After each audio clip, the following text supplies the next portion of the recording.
Mami, oh, little body, I children crying.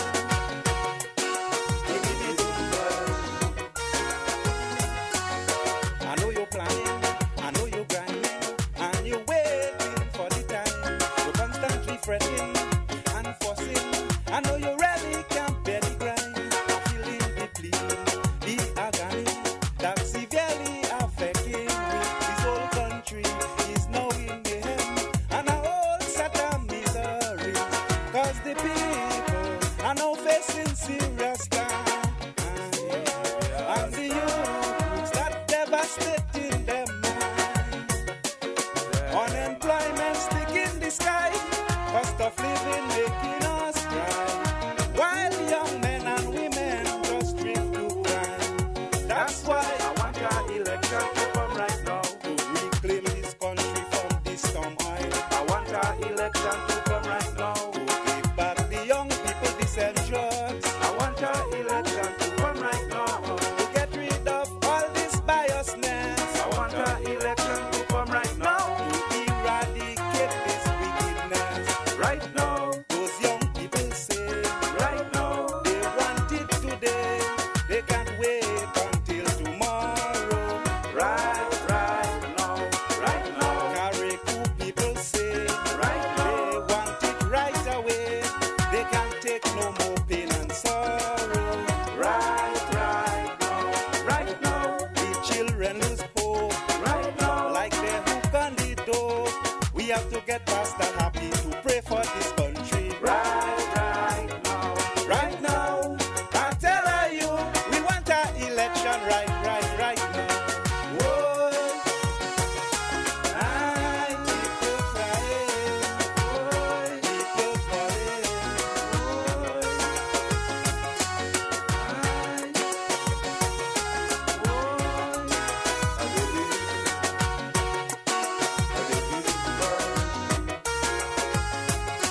but they're lamenting, a figure is hurting, with excruciating pain, the exploitation throughout this nation. Tell me who going to take the blame? For many years, we sharing those tears, and no one show us that they care. Victimization is the solution. Why public servants now in despair? Everywhere you go throughout this country, you can feel the plight of the people. The whole country now confused with infuriating issues. Like them politicians, they rarely lose. That's why I want our election to come right now to stop all this victimization. I want our election to come right now so that we can regain this nation. I want our election to come right now to unify this trial. I want our election to come right now to untangle the state of the corruption. Right now, the whole country says, right now, it is so unfair. We want more transparency and democracy. Right now, it's getting too weak. Right now, with dishonesty, which are advocated and plaguing the country. Right now, they have to be aware. Right now, public servants in fear. Every day they live in their life in despair. Right now, I tell her you, we want our election right now. Oh, people calling, people crying.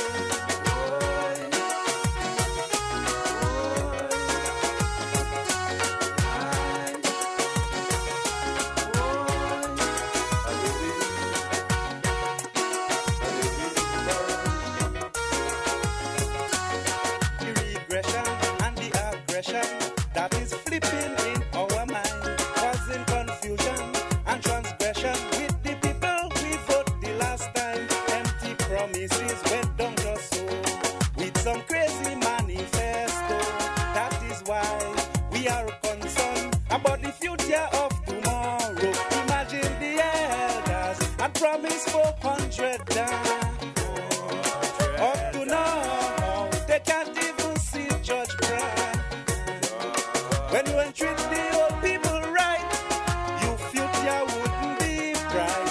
Is why the minister look like he full of blind.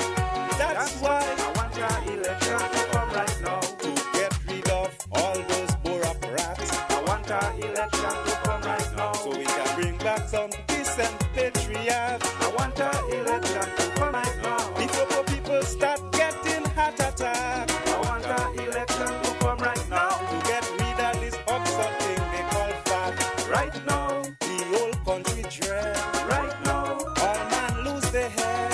He want more stability and tranquility. Right now, we waiting patiently.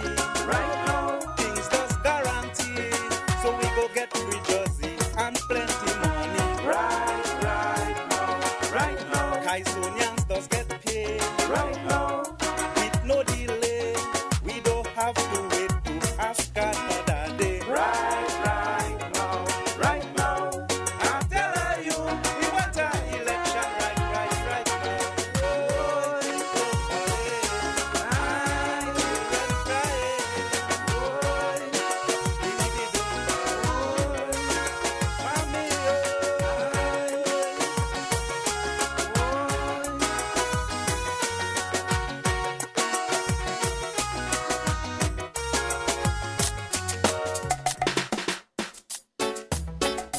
Eh na na na na na. Eh na na na na na. Eh na na na na na. Let's keep moving and then we have to rule. Oh yeah. Let's keep moving. The house of the rule. Let's keep moving and then we have to rule. Oh yeah. Keep on moving. The house of the rule. Now tell me what is wrong with the NDC. We give them a chance and they mash up everything. So people start to call them the mash up party. 6 months in the game, now wouldn't pay no salary. So people start to call them let's salary party. Let's keep moving and then we have to rule. Oh yeah. Let's keep moving. The house of the rule.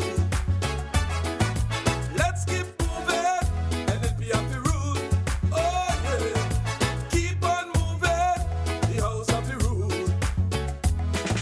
They promise more work and money for him money. The end they disappoint and send home everybody. So people start to call them the send home party. But thanks to Dr. Mitchell and the NNP party that rescue Grenadians from all this pain and misery. Let's keep moving and then we have to rule. Oh yeah. Let's keep moving. The house of the rule. Let's keep moving and then we have to rule. Oh yeah. Keep on moving. The house of the rule. The finance minister like he was getting crazy, start selling everything like cocaine junkie. Sell till he sell other people property. So people start to call them the sellout party. Welcome to Dr. Mitchell and the NNP party. Let's keep moving and then we have to rule. Oh yeah. Let's keep moving. The house of the rule. Let's keep moving and then we have to rule. Oh yeah. Keep on moving. The house of the rule.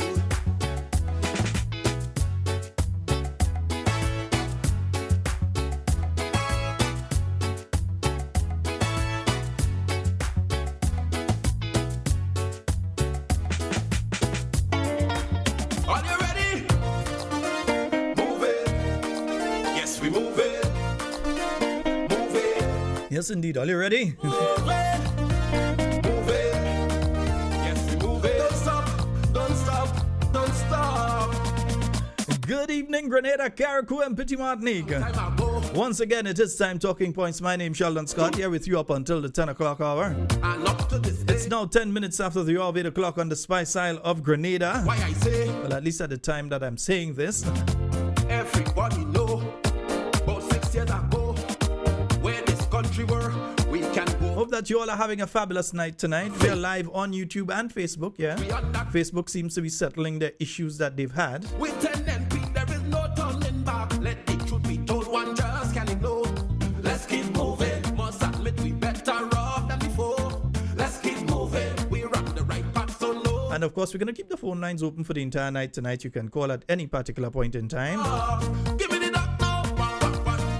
Move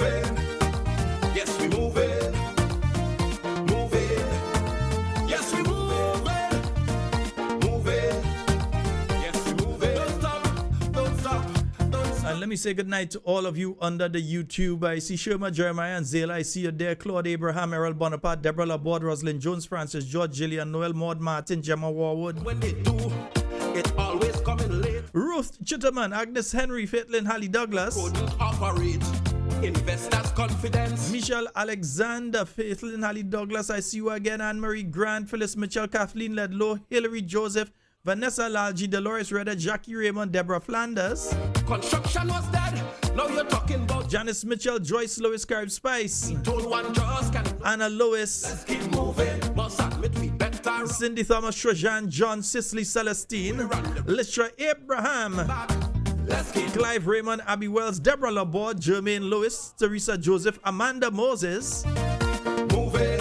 Good Life, Red Girl Pascal, Jakeem Williams, Moving. Kathleen Knights, I see you there, Christine Otley. Good night to you, Miss Otley. Yes, we moving. Stephanie John, good night to you on the home circle. I hear you talking. Thora St. John, good night. All over the Marilyn Panchu, Chris London. Chris, what's up? but Junior George, Winnie Simon, Dena Tamara, Patsy Frank, Michelle Alexander, yes, you had them suffering. So much Jack Kitman, others part-time work. Nesta Sinclair, good night. Time, cause they know it's only talk. Jacinta Livingston, good night to you. Gavin Thomas, what's up, bro? Why you send them home? GJ, Man needs to take away their salary. Fadu, Told one just can. Anastasia Peters, good night to you. Must admit we better. Mitchell Ann, I see Tessa Collymore. Yeah, good night to Anna Andrews. Good night to all of you. Move it. Don't stop. Don't stop. Don't stop. How will you say? Sherms Houston over on the Facebook. Laslin Douglas, Ingrid Bourne, Landon Jane, Teresa Collymore, McLean Mitchell, Agatha Devolay, Velma Pascal, Leslie James, Cynthia Collins, Elizabeth Douglas, Don't stop. Don't stop. Betty James. Move it. Yes, I see you, John Mark. Move it. All of you joining us, Cynthia B. All of you joining us on the various platforms. We say a special good night to each and every one of you. And the We Noise Radio listeners, again, we apologize to those of you listening on We Noise Radio for last night. It was due to no fault of our own. There was a power outage, yeah. Right now, Grenada on fire. Everybody start to conspire. Let's keep moving on. Yeah, we've got work to do. We can't sit down. We have to keep moving. 40 million. Let's stop with juice on the island. Let's keep. Wait, now, let hear that part. What I'll pre-say there. Right. Let me pull it back. That is reducing debt stock, not adding, eh? Right. So let me tell pre where say there. Let me hear that part of the song again. To them. Whoa. Right now, Grenada on fire. Everybody start to conspire. Let's keep moving on. Let's keep moving on. 840 million. Let's stop with juice on the island. Let's keep. Yeah, 840 million debt stock reduced from the island, you know. That was under the New National Party. Not under the NDC.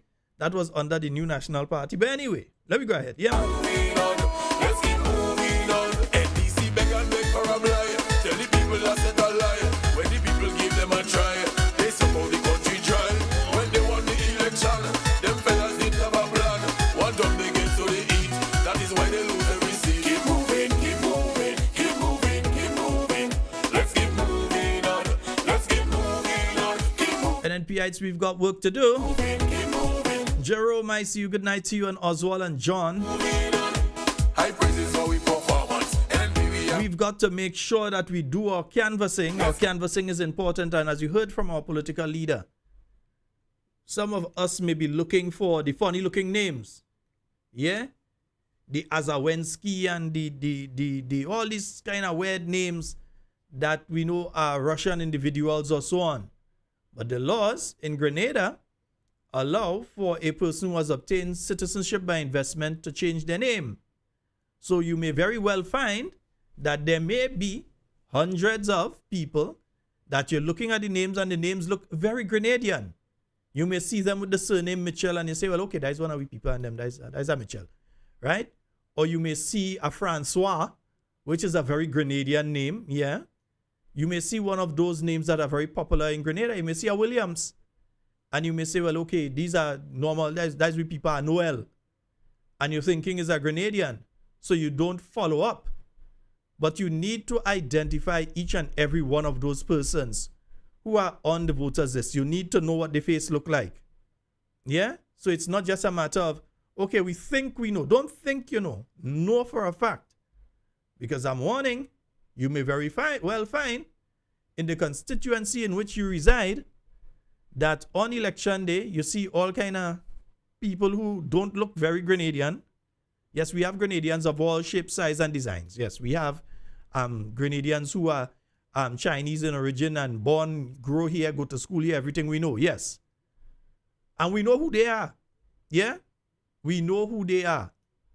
But we may very well find that we are seeing some individuals coming who we don't know. We don't know them. And on election day, it's too late.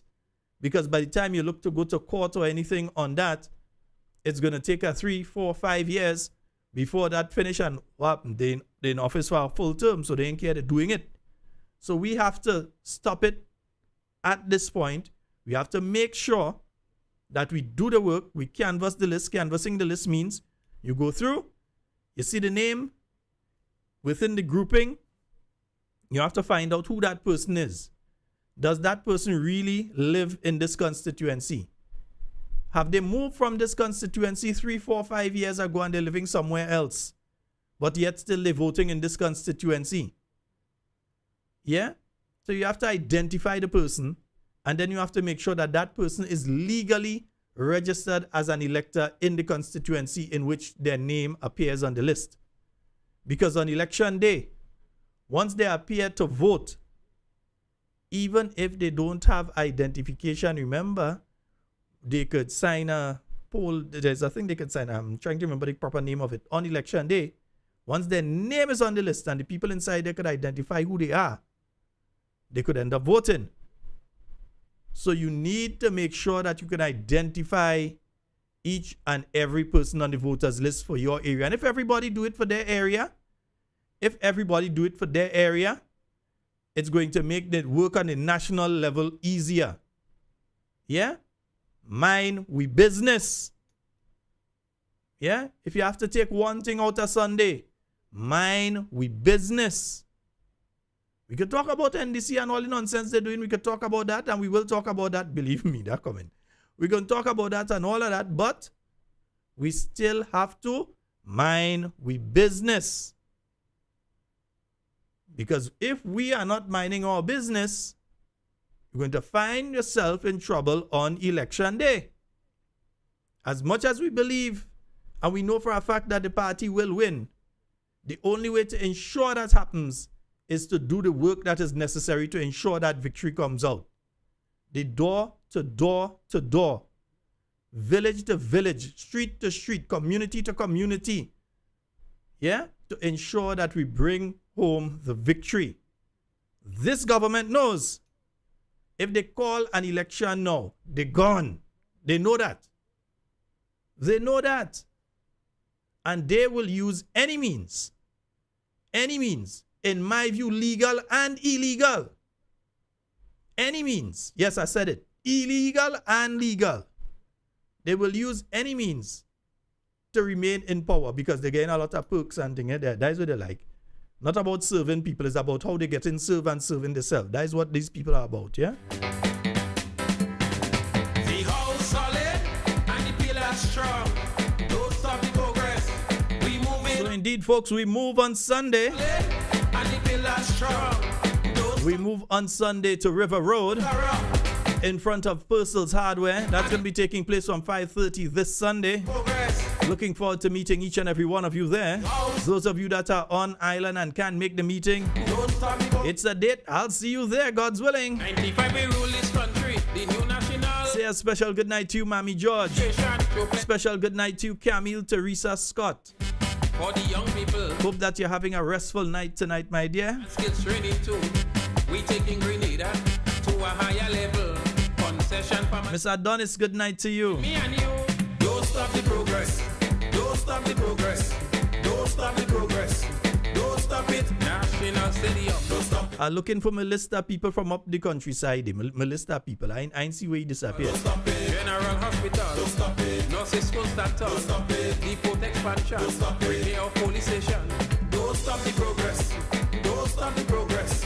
Don't stop the progress. Don't stop the progress. Don't stop it. Don't stop it. Don't stop And let's say a special good night to our regional listeners. Those of you listening from St. Lucia. Those of you listening in St. Kitts, St. Vincent and the Grenadines.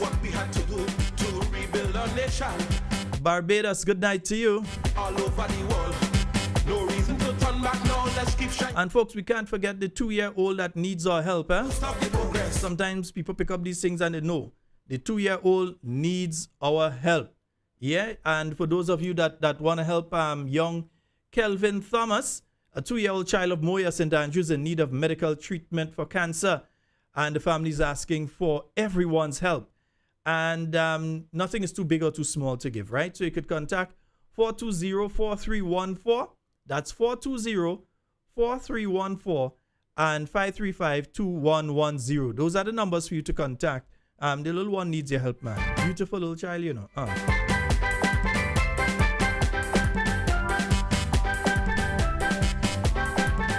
So on Sunday, hey, before I get in trouble, Aruba, good night to you. Aruba, Bonaire, Curacao, the ABC Islands. Don't stop the progress. And my good friends down in Suriname, they said us lead them out. Good night. Don't stop it. National Stadium. Don't stop it. Medical station. Don't stop it. The bus terminal. Don't stop it. Road from country to town. Don't stop it. So as I said, the phone lines are open. I think I missed a call a while ago. The phone lines are open. You can call 440-7377, 347-329-3101. Those are the numbers for you to call and get on to the inside. Stop it. Don't stop it. Don't stop it. Don't stop it. And you know, as I get into it tonight, and I'm pretty sure those of you that have been listening Talking Points from day one can confirm that what I'm about to say is absolutely true. On this program, from ever since, I have always made the statement that this government is fully intent on destroying the trade union movement in this country. They have been doing everything possible to destroy the trade union movement. They try to get rid of the leadership of the trade union movement. They forget the leadership, the people in the key positions within, they forget them. And they go directly, illegally so. Let me repeat again, illegally so. Go directly to the workers. And we're speaking here of public workers. They have done everything possible for the destruction of the Public Workers Union between entering office and now. And everything they do that benefits workers, there is nothing that they give the leadership of the union the ability to come and say that, okay, we negotiated and we got that for you. Or we negotiated and we got this for you. Yes, there are things that they did and they negotiated the fringe benefits and so on that the union can pat themselves on the back and say they negotiated for. But outside of that, and even the fringe benefits, ask the workers if they're getting the fringe benefits that the union negotiate for. Seriously, ask the workers if the fringe benefits that were negotiated by the Public Workers Union on their behalf, if they are receiving it in the way that they're supposed to receive it, or if they're still having problems. So this government has done everything possible to destroy unions. Whether it's the union for the police and prison, well, the police have their own, the prisons have their own, so they usually do a joint negotiating. Whether it's to destroy that union, whether it's to destroy the Public Workers Union or destroy the Teachers Union, they have done everything possible to destroy these unions. They don't like unions. They don't want a situation where they are going to have any set of people taken to the streets and protesting. You see, they're only boasting about, oh, we have a peaceful industrial climate. They keep saying that because they have been doing what they believe they need to do to placate the people who are the members of the union, while at the same time, they have been neutering. They have been neutering the leadership of the unions. So you have heard constantly the teachers union, and you realize that the teachers union leadership is fully in the pocket of the NDC. Take me to court. They are fully in the pocket of the National Democratic Congress. And I wouldn't say unions don't delve in politics. The Grenada United Labour Party came out of Labour, the Labour movement, and many others throughout the Caribbean. Labour parties and other parties have come out from trade unionism. So nothing is wrong with a trade union supporting a political party. No, I ain't saying nothing wrong with it. Yeah, man. Support it. But you are not there to be at the beck and call of the political party. You have to look after your constituents. And when you see moves being made to destroy your union, and we hear today, we hearing now of what has been taking place with the Public Workers Union. We said it on this program multiple times. They could go back and I'm sure they could at least find 10, 15, 20 different programs that have said that this government is intent on destroying the trade unions. But it's the same trade unions. When May Day come around, the placards is about Dr. Mitchell. This government trying to destroy them, you know. This government trying to destroy them. But the government that left office is not in power, is not responsible at this point in time. That is the government that they keep attacking. So when May Day come again, you expect the NNP placards, the anti-NNP placards, like if NNP is in office. A retarded way of acting, if you ask me. Anybody that come out with a placard attacking the new National Party after they've been out of office nearly 3 years is retarded.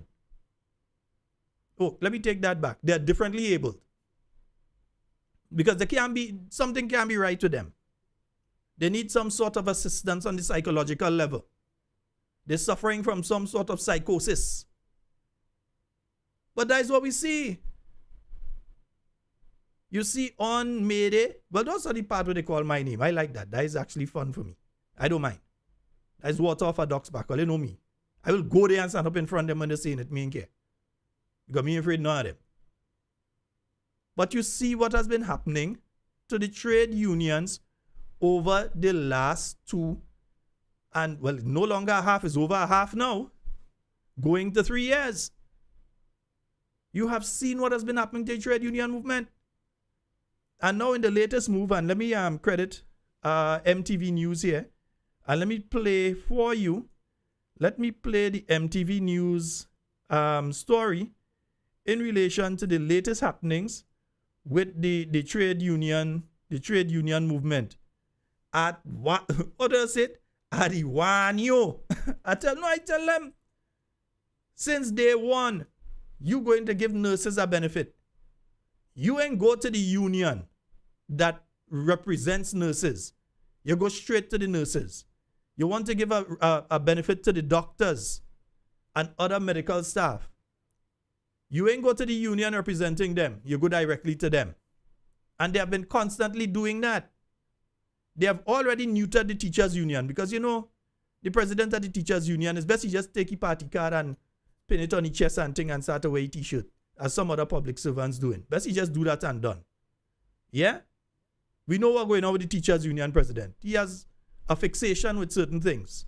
And he doesn't seem to have come to the reality that his union as well is being destroyed by this government. Anyway, let's hear what the Public Workers Union are going through. And this is a report out of MTV News.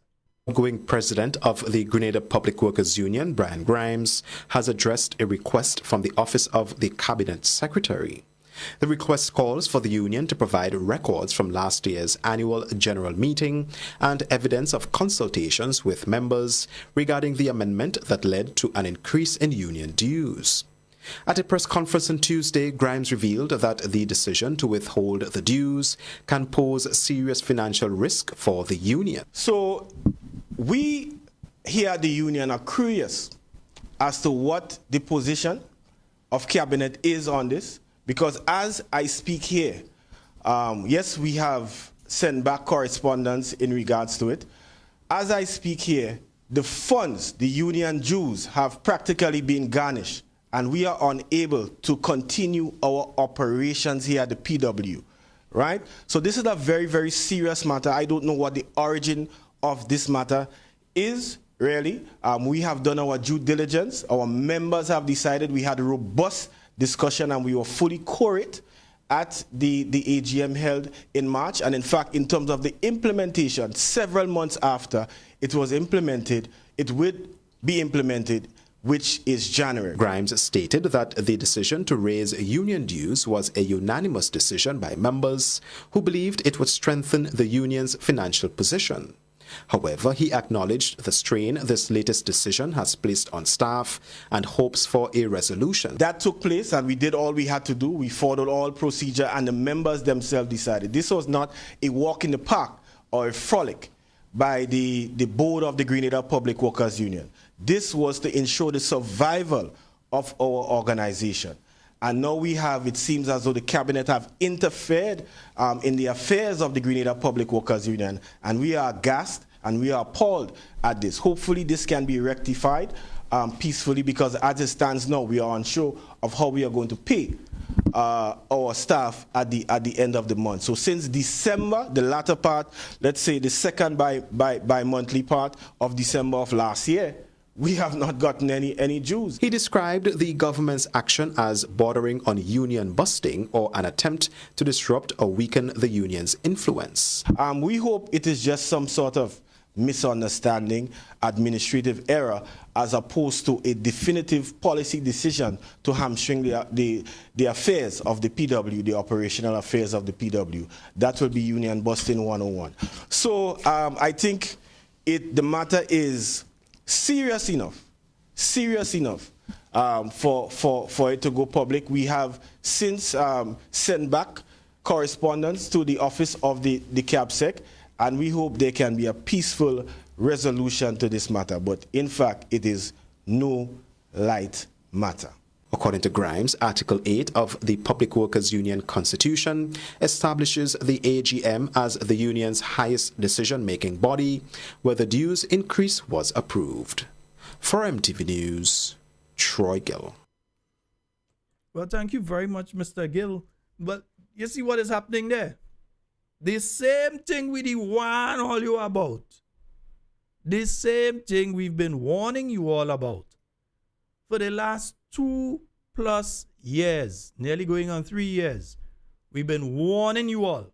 In fact, even before the present Prime Minister became Prime Minister, you had certain trade unionists in this country were telling people, look at the record of the individual. I remember that May Day just before the election, where I believe it was Senator Andre Lewis said, take a look at the record of the present Prime Minister when it comes to workers. He was never a person that was defending workers. He was a person that was part of the machinery to oppress workers. When you go and you read the story, I believe it's Miss Williams was her name, that worked at Calabash Hotel. When you look at the SGU situation, where you still have workers, well, ex-workers now, people who lost their jobs, ask them who write the letter. Ask them where the letter came from. Ask them who was the lawyer. Ask Grenlec workers who was the lawyer. Ask them. Ask them who was the lawyer that was part of the machinery that was oppressing them. And then the NNP used to get the blame. But who was the lawyer? So this is not surprising to me. This is not something that, wow, oh gosh, that happening. I expect this sort of behavior from this administration. Because you know what they're doing?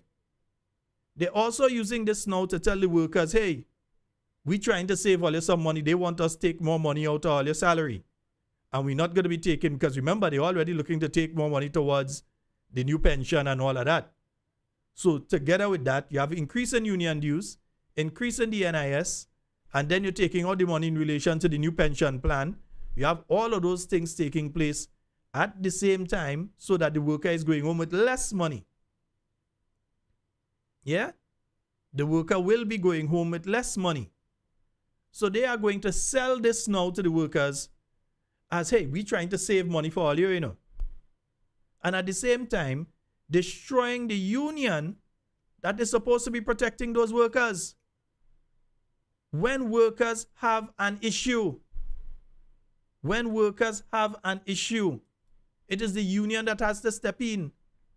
When they have a safety issue in relation to where they are working, there's mold or there's a situation that is dangerous to them. It's not up to standard. It's the union that comes in to protect them against whatever administration is in office. That's part of the role of the union. The union is there to negotiate on behalf of the workers. So if the union comes in and the union says, we want a $200 raise, and the government now, who has to take into consideration everybody in the country, including those people in the union, will negotiate and say, well, okay, you all want 200, but if we do that, it is going to cause this down the road. So you all want 200, but we're willing to give you all 100. We're willing to give you all 75 instead. And you negotiate and you come to a final understanding, and the union might say 75, nah man, at least bring it up to 80.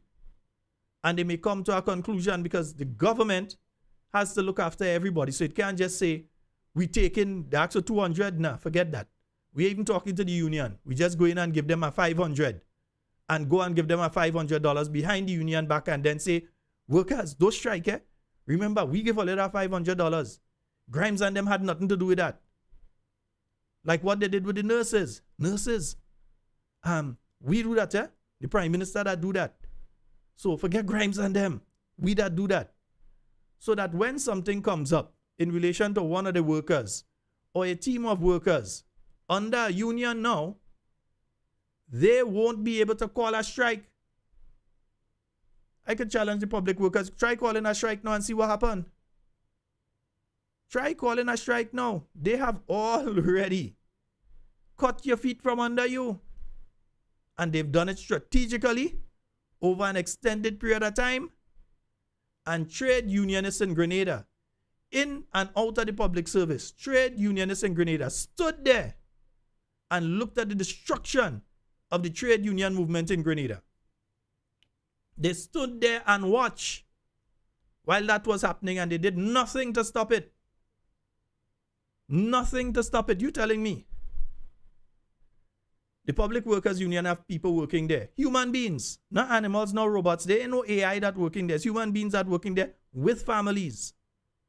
This government has withheld. They didn't even say, well, okay, we're not going to pay you the increase, but we're going to pay you the normal amount you just get.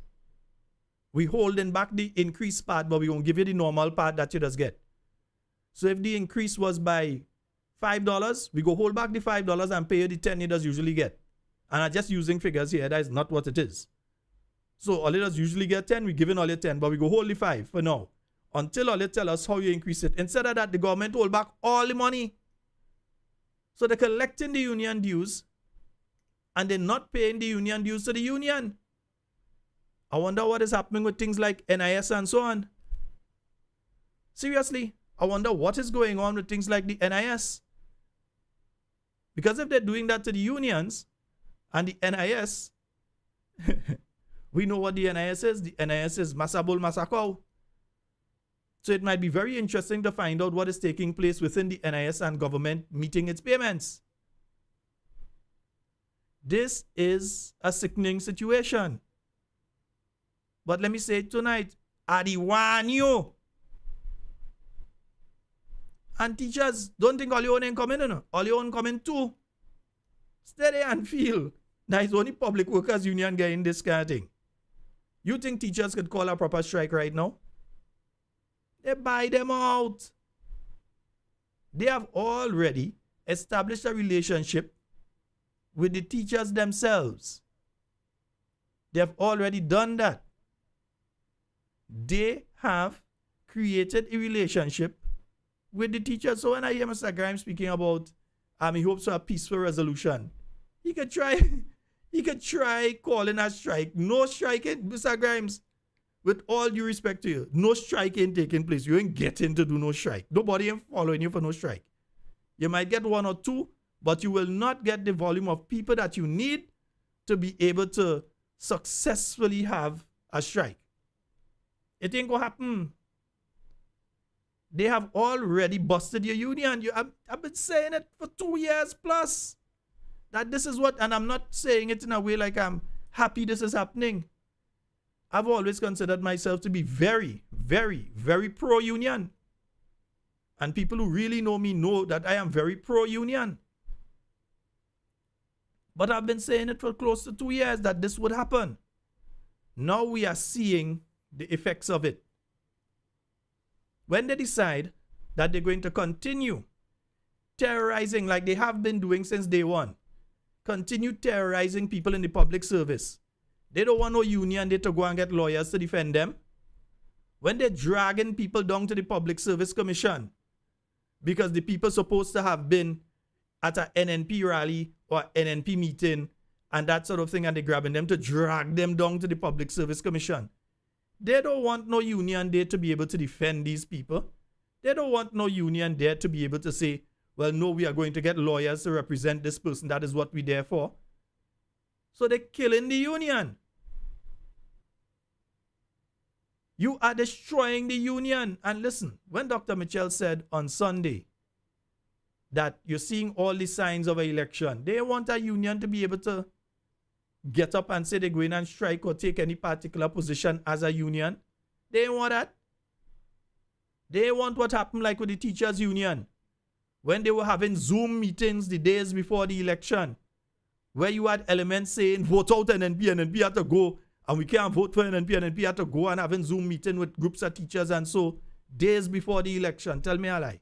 I still had the Zoom code. Yeah? Days before the election. This government is anti-union. They don't like union. The Prime Minister's history has never been one of going to court and defending the workers. It has always been one of defending big business against the workers. Whether it is the workers in SG who decided that they didn't want to take the vaccine and lost their jobs. Whether it is the worker down at Calabash Hotel who was unfairly treated, in my view. But they win the case, worker lost. Prime Minister at that time, the lawyer, do his job. Yeah?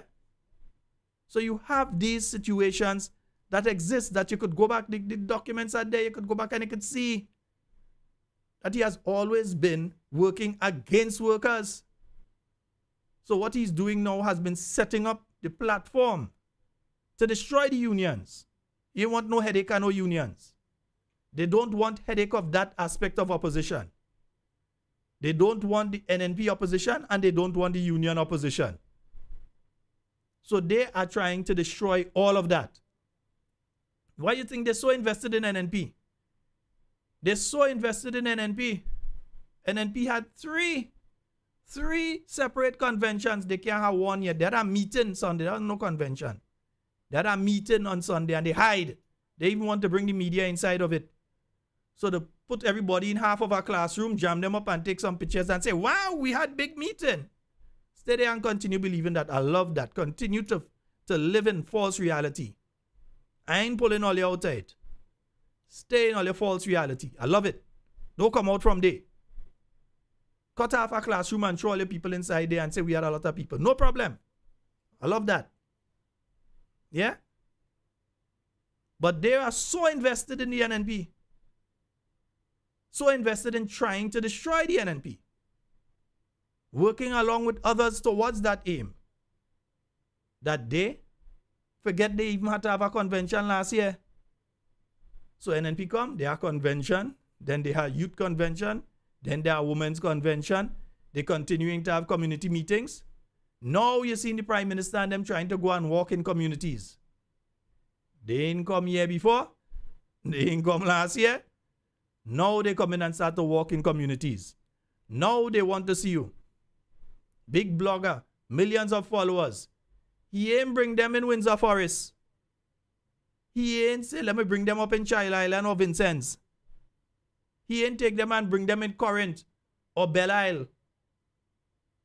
You know where you take them? Take them down Wester Hall Point, man. Yeah? Show the reality of how people are living in your constituency, but no, that is the impression he wants to give to the outside world. That is the impression that this is how all Grenadians are living. The Prime Minister is walking the street and this is how all Grenadians are living. See through what they're trying to do.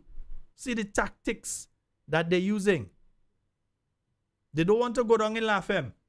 They want to go up in Beirut, down in Beirut. Yeah? They want to go in them kind of place. So let's go West Hall. And I have no problem with West Hall. Point the people, they work hard for what they have. No problem with that. But show the reality of what the majority of Grenadians are living under. Not what the 1% is living on like. Show what the majority of Grenadians are living like. But no, you want to show that. Afraid now if you go up in Vincent, somebody might cuss a bad word or tell him something. And people would see the real situation. So bring them in a safe space. Send people to go to them houses before and say the Prime Minister coming. Oh gosh, you go and change. Yeah, Prime Minister coming. Well, if you know what's going on there, we're not stupid. We understand the tactics that you all are using. And for those of you that are just joining, I want to play this thing once again because I want you all to hear from the trade union themselves what they're saying now. Don't take it from me. Hear from the trade union themselves. Let me just get it back to where is it? Yeah? Yeah, hear from the trade union themselves. Don't hear it from me. The Grenada Public Workers Union, Brian Grimes, has addressed a request from the Office of the Cabinet Secretary. The request calls for the union to provide records from last year's annual general meeting and evidence of consultations with members regarding the amendment that led to an increase in union dues. At a press conference on Tuesday, Grimes revealed that the decision to withhold the dues can pose serious financial risk for the union. So we here at the union are curious as to what the position of Cabinet is on this. Because as I speak here, yes, we have sent back correspondence in regards to it. As I speak here, the funds, the union dues, have practically been garnished, and we are unable to continue our operations here at the PW, right? So this is a very, very serious matter. I don't know what the origin of this matter is, really. We have done our due diligence. Our members have decided. We had a robust discussion and we were fully quorate at the AGM held in March. And in fact, in terms of the implementation, several months after it was implemented, it would be implemented, which is January. Grimes stated that the decision to raise union dues was a unanimous decision by members who believed it would strengthen the union's financial position. However, he acknowledged the strain this latest decision has placed on staff and hopes for a resolution. That took place and we did all we had to do. We followed all procedure and the members themselves decided. This was not a walk in the park or a frolic by the board of the Grenada Public Workers Union. This was to ensure the survival of our organization. And now we have, it seems as though the cabinet have interfered in the affairs of the Grenada Public Workers Union. And we are aghast and we are appalled at this. Hopefully this can be rectified peacefully, because as it stands now, we are unsure of how we are going to pay our staff at the end of the month. So since December, the latter part, let's say the second bi-monthly part of December of last year, we have not gotten any dues. He described the government's action as bordering on union busting or an attempt to disrupt or weaken the union's influence. We hope it is just some sort of misunderstanding, administrative error, as opposed to a definitive policy decision to hamstring the affairs of the PW, the operational affairs of the PW. That will be union busting 101. So I think the matter is serious enough for it to go public. We have since sent back correspondence to the office of the CABSEC, and we hope there can be a peaceful resolution to this matter. But in fact, it is no light matter. According to Grimes, Article 8 of the Public Workers Union Constitution establishes the AGM as the union's highest decision-making body, where the dues increase was approved. For MTV News, Troy Gill. Again, I want you. And teachers, all you want comment just... right, go ahead.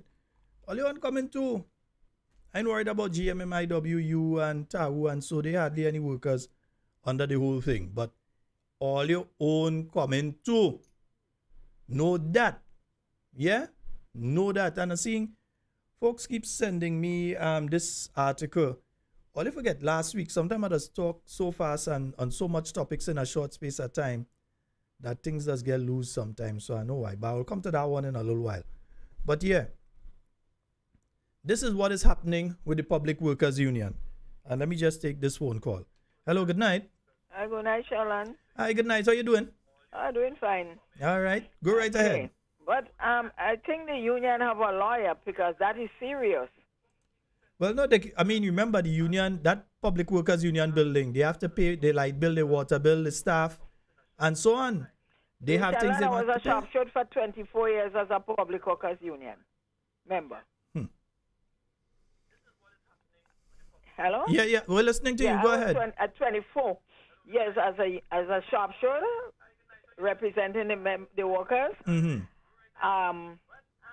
At the Public Workers thing. Okay, what is happening is that you have one thing too loud in the background and it train you off. That is what taking place with you. Yeah, but that is the same union. That is the same union with the others union that helped to chow down the NMP government.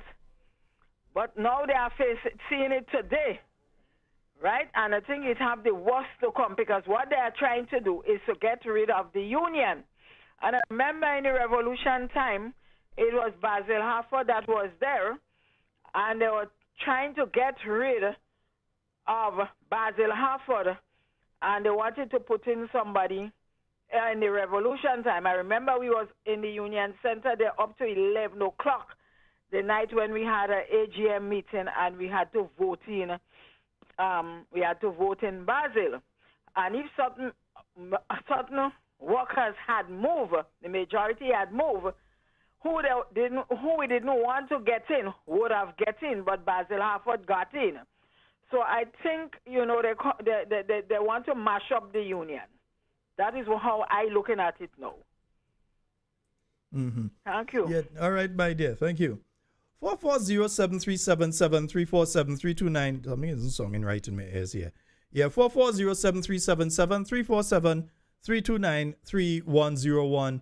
Those are the numbers to get on the inside. And someone, I think is Annette, just made a comment there, which is a comment that I believe needs amplification. This administration is only interested in destroying institutions. They are trying to destroy all institutions in this country. They show no respect for them. They have no respect for them. In their view, they have no need for them, so they need to destroy it. So whether it's the Public Workers Union, they're coming after all if they could too, So whether it's the Public Workers Union, GMMIWU, which has its issues, yeah, whether it's those unions, whether it's the teachers union, whatever it is, they are adept at destroying institutions. You see what they have done. Yeah, you are seeing what they are doing when it comes to the Royal Grenada Police Force. You're seeing what they're doing. The politics that are at play within the Royal Grenada Police Force. What they are doing to people who they demote and all sort of thing. Who they remove from the position they were acting in instead of confirming them and send them back down to another position. All of these things. Destroying the institution that is the Royal Grenada Police Force. You see what they are doing with other institutions throughout the country. You see down to the parliament of this country. That now people could walk in and tape parliamentarians, sit down there, and the prime minister don't have a problem with that. And other ministers don't have a problem with that because they're talking out of the two sides of their mouth. 1 minute they have a problem, next minute they don't have a problem with it. That is what is taking place. So whatever institution it is, once they believe that that institution can come to be a hindrance to them, they decide that they need to get rid of that institution. Yeah? Once they believe that that institution somehow, because the police is a group of votes. They're not seeing a group of people, they see a group of votes. So they had to deal with that in a particular way. I think we have a caller online. Let's go to the WhatsApp line. Hello, good night. Fadu. Hey, what go, father? What's up, brother? You right? Yeah, man, I dare about. Katango Safe, Chu. safe. I was saying, I think I want a disclaimer for this session. I think I want a disclaimer for this session because it's mad. First thing I want to ask you, you know those grant programs and those lending programs that they have, even the financial institutes. When you when someone brings a proposal, let's say a business model, business plan, to get funding, even if the grant is not approved, do you know what happens to that information? But that information is stored. They keep that information. On file? Is it on archive for like the highest bidder? Is it that they resell it? Is that they propose it for investments?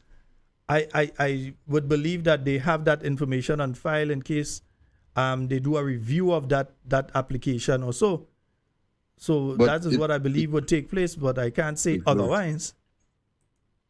You think it's possible that they could put it off to or give it to someone else, like an investor, someone, let's say someone has the money but they don't know what business to invest in, they could use it and you mean like utilizing your idea for basically stealing your idea. You apply to the GDB and you say, I want to do this and this is my business plan. They don't give you the money.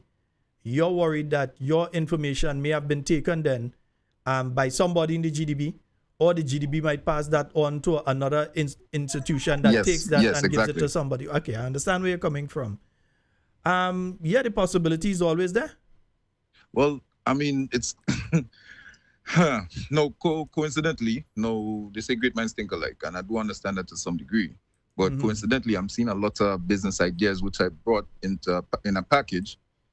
Individuals are jumping off and it's like little portions of that same summary, which is kind of crazy to me. So I was just asking, but based on that, there's some things I want to talk about.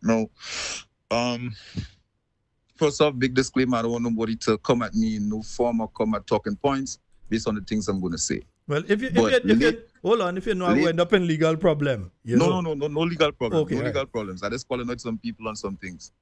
Calling out the public, the John public of Grenada right now. So the first thing is this. I grew up with the ripple effects of revolutionary periods and Black Power periods and appetite, that whole segment, that flow in my setting. So I'm noticing now a lot of females talking and in reinforcing the Black woman movement, but they're looking very European.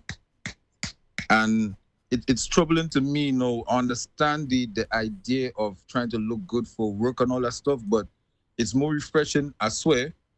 Every time I see Miss Pierre, the natural vibes, the tastefully done makeup, not much red rouge on your face and stuff. Love that look because it sets a message to we people. I find a lot of our people right now not understanding that more or less we come from a slavery background, yeah?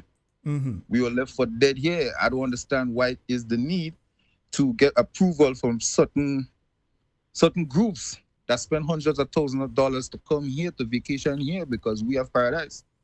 We the one that could get some lobster from we virgin that fish and swing. We cook it on the street, we cook it on a pot. Another thing again, like for the tourism. We had to pay no pile of money for that. We just dive. Exactly, you get me?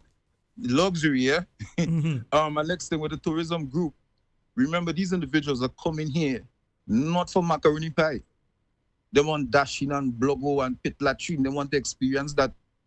Don't get it caught up and it's like they're revamping the place for certain individuals that went out the road, experienced certain life, and them thinking, no, that is the life that they want to see in Grenada. Grenada is a different place. This is not pure Grenada again, based on the way these individuals are moving. So I need to say that. I'm sorry about that. Fadu, let me tell you, there's a particular YouTube channel that I follow in Jamaica, and where the tourists are going and stay, like a backyard, the old school thing. Yes.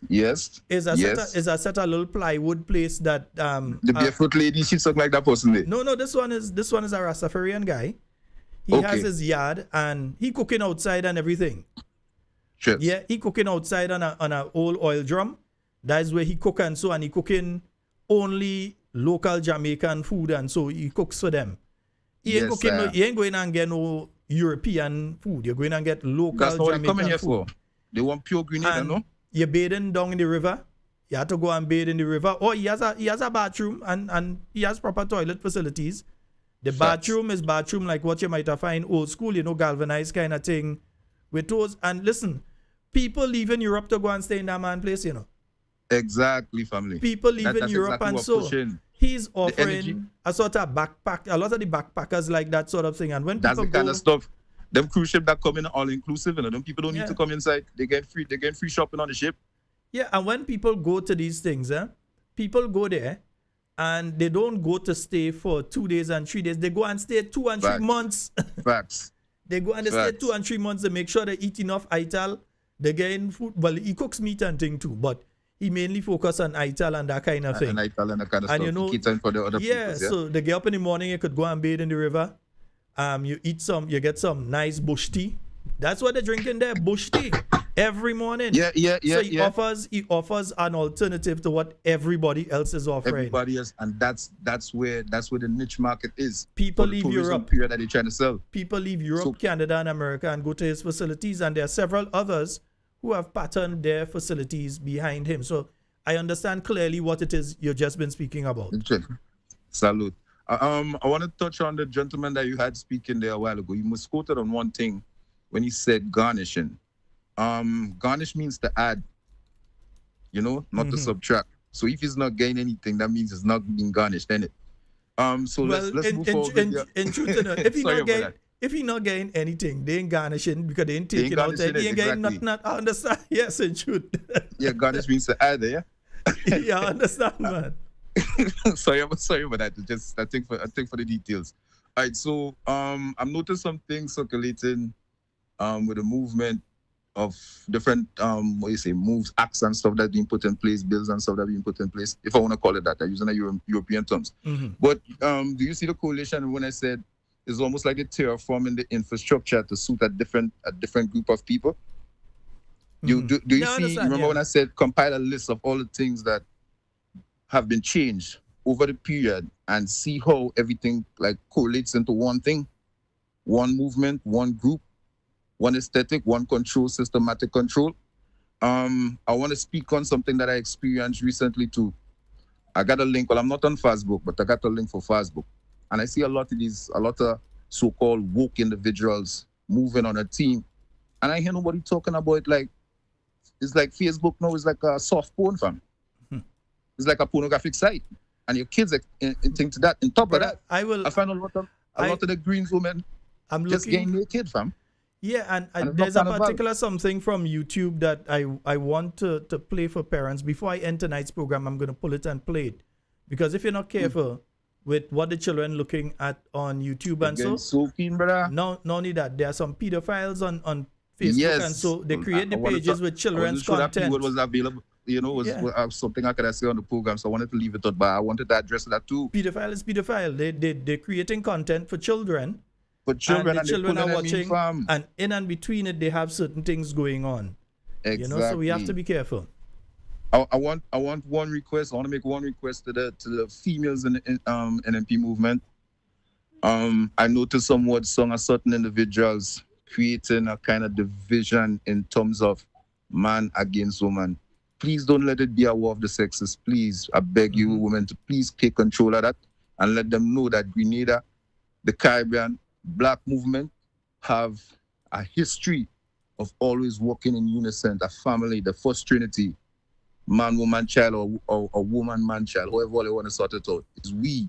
Don't divide us. Don't let anybody put anything in the air to make us look like it's a competition. Some individuals made bad decisions, and some people will keep making bad decisions.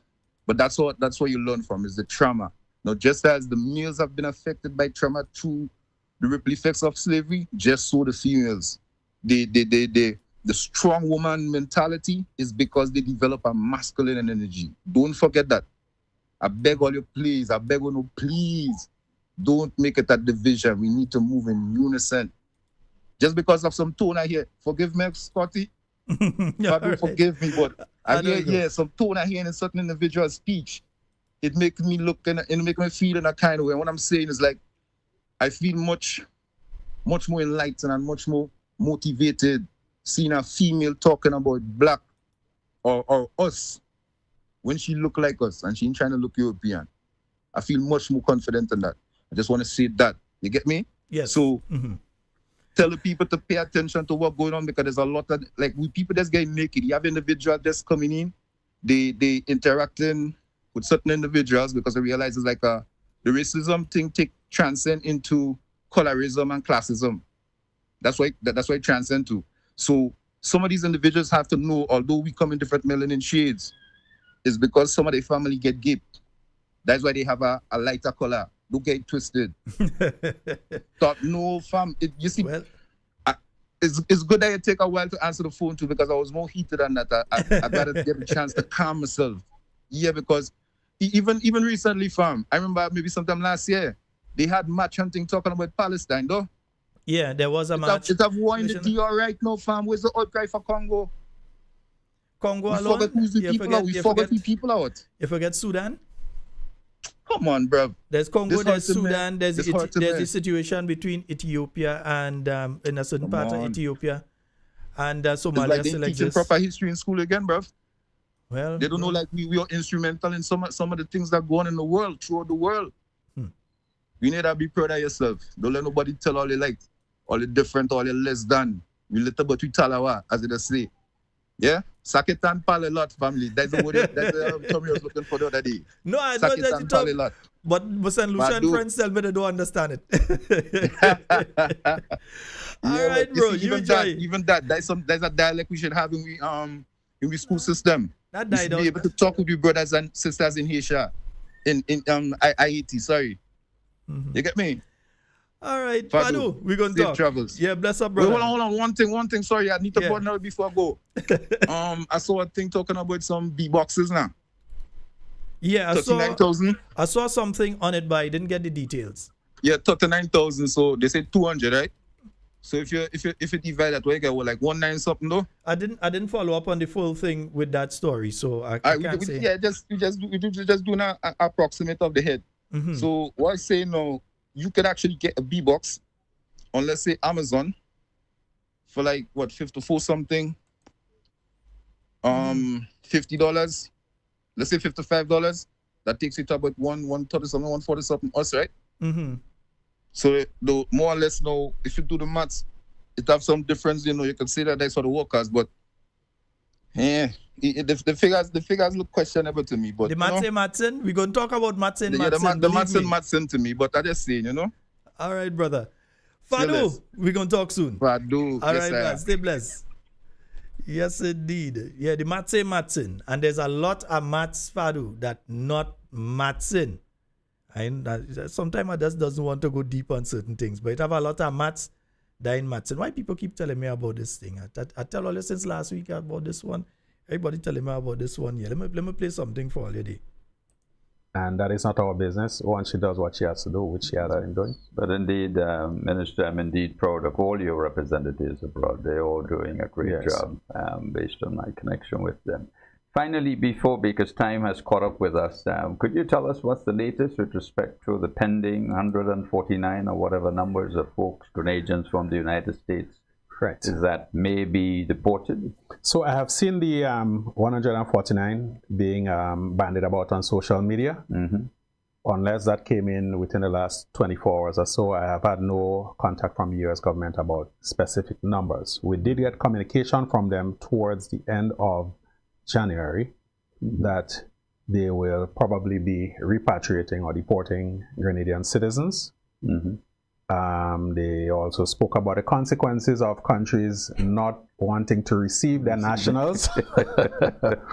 Of course, Grenada is home to all Grenadians, and we are prepared and ready to welcome back any Grenadian who is repatriated regardless of the circumstances. Of course, there may be some with particular backgrounds that you might have to give particular attention to, but we have every intention of accepting bona fide Grenadians who are repatriated from whatever country. And deportations and repatriation, there is nothing new about that from the United States. If you look at the records, you'd see a couple of hundred people have been repatriated to Grenada or deported from the US, Canada, the UK over the past few years without any fanfare. Yeah. Yep. there was also a request for us to host nationals of third countries who may be deported. And unfortunately, we are not in a position to do that, and Correct. we communicated that to the U.S. authorities. Very well. So we are taking steps to ensure that we are prepared for whoever comes back, that we know about their background, so that we can do what we can and what is needed to ensure that they come back in, that they can fit in seamlessly, and that they are afforded opportunities to develop themselves. And there's a misconception that that everybody who is being deported is a criminal, and based on statistics, the vast majority of them are not criminals. They may have committed some minor offenses and so on, but we do have to have our eyes open and be prepared for whatever and whoever comes our way. Yeah, of course, the majority of them might be individuals who may have just simply overstayed their time for economic reasons. Many of them have skills and talents that we may well be able to put to use. Because we have suffered massively from the brain drain over the years. Yeah. And so who knows? One guy sang the other day, it might be a blessing. Bad breeze never blew. Yes. Well, we have come to the 1 o'clock hour. Yeah, you come to your 1 o'clock hour. You go away, right? Yeah. Right. So folks, what he's saying there, he's saying one thing. Yeah. He's saying that's how they had a request from the United States for them to take back Grenadians. Well, and then you have the other one where you're asking them, asking Grenada to take people who are not Grenadians. And I think I saw one of the South American countries were taking some of these people, and some of them were people from countries like China, Russia, the Middle Eastern countries, and so on, and some Asian countries. And when I say Asian, I mean like Indonesia and the Philippines and those kind of things. That some of them were people from those countries that they were sending to some one particular South American country that I can't remember right now, but I saw the news report with them there, right? But even if what he's saying is true, you have to understand something. We are dealing with a U.S. government that is very forceful in relation to getting you to accept something. Yeah? They are very forceful. We saw the reports, yes, Cindy. We saw the reports since last year that this approach was going to take place in relation to these individuals. And this nonsense about people have been coming back over the years. Everybody know people have been coming back over the years. Many of us may have family members or schoolmates or people in the community that we know were repatriated. Right? Let's use that term, not deported, repatriated to Grenada over the years. We know that. What we are saying is that it is not going to be a normal number. I saw the thing with the 100 and something. That, and again, that didn't come from any official source. You just see something come out with numbers. The thing at the Soviet Union and its Soviet Union in existence for nearly 30-something years now. The Soviet Union don't exist. So that in itself had gave me pause. I didn't believe what I saw there. But you will have more than normal coming back. And they have made a statement that they are going to seek to send back to Grenada those people who have been involved in crime, especially violent crime. That is the concern.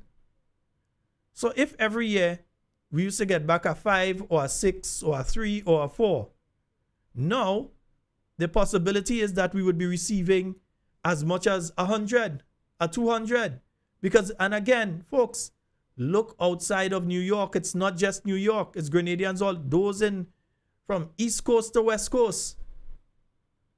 So it is not just a case of 1 or 2 people who might be in New York and get themselves involved in something. No, you have Grenadians all over the United States.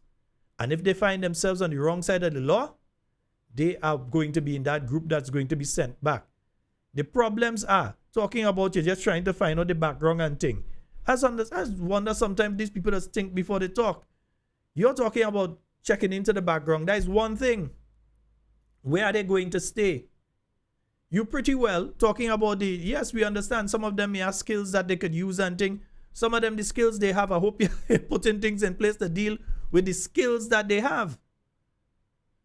Because when some of these people are coming back, they may have left Grenada at 5 months old. They're born here, but they leave as a baby. 5 months old, a year old, 5 years old. They don't talk as us. They may never have even been back to Grenada, and they are being sent back. They may not even have family members here. What are we going to do? Leave them to live like vagrants on the streets? Is that what we're going to do? To make sure that they get pushed into getting involved in the criminal activity also? We're going to leave them to live on the streets and just say, well, oh, them all the party boy, and they're living on the streets? No. We have to ensure that, one, you have to start looking at things, and all of this should be what that minister should be doing. Not go in there and talk nonsense. They should be trying to keep a conversation on with the United States now to find out about how many people are going to be coming in, because he didn't give a figure. So he still seems to be unaware of how many people coming back. At least in the first batch, because it's going to be more than one. So how many people are coming? How many of these people have place to stay here in Grenada? If you have to host them somewhere for a period of time until they settle and they get jobs or they create opportunities for them or whatever, where are you going to do? Are you going to do like what was done after COVID, during COVID time, and you have a place they could go and stay, and then from there, what is going to be done so that these people do not come and end up just being a burden on the state of Grenada? What is the United States willing to do, or how are they willing to help with the resettlement of these individuals? You see, the U.S. government realized that they have a path government here in Grenada. That's what they realized. And I have to find that clip, my friend, where the press secretary was saying that this ain't true, eh? Because there's a clip where the press secretary could go and try and pull it out, download everything already, so I will find it anyhow. Where the press secretary was saying that this ain't true. But yet still, the minister is now saying the conversation has been had, and you have that situation. People that coming back that have no family, and so where are they going to stay? They're going to come off the airport and just walk down the stretch? And anyway, they find a little bunker, they go and they just lie down and sleep? What is the procedure that is being put in place? That is what people are talking about. This nonsense situation about people come back before. Yes, we know people come back before. Throughout the Caribbean, people have come back before, not just from the US, from the UK, from Canada. People have come back before. We understand that. What we are saying is now that you're facing an increased number of these people, and people who may be a threat to the peace and safety of our country. We're not saying all of them in that. None of us have said that, for you come clarify. None of we say everybody coming back is criminal. We know that's not true. But what is being put in place is not a 3 or 4. It might be a 3 or 400 for all you know. You do not know. And that is a problem. Yeah, that is a problem. And then you're speaking about people who are not nationals of Grenada. They're asking Grenada to take them. If the US decide to land in a plane here with non-nationals, what are you going to do? President Trump bad like that or not? If he decide he just send a plane, watch, Grenada said they ain't taking them. Look, go land that plane in Grenada and put these people on the plane. Put these people on the plane, land it in Grenada and let the people go. What are you going to do? Or he decide he put in tariffs on with cocoa and nutmeg. What are you going to do? Yeah, joke are they making? They realize they have a path government. That's what has happened in situations like this.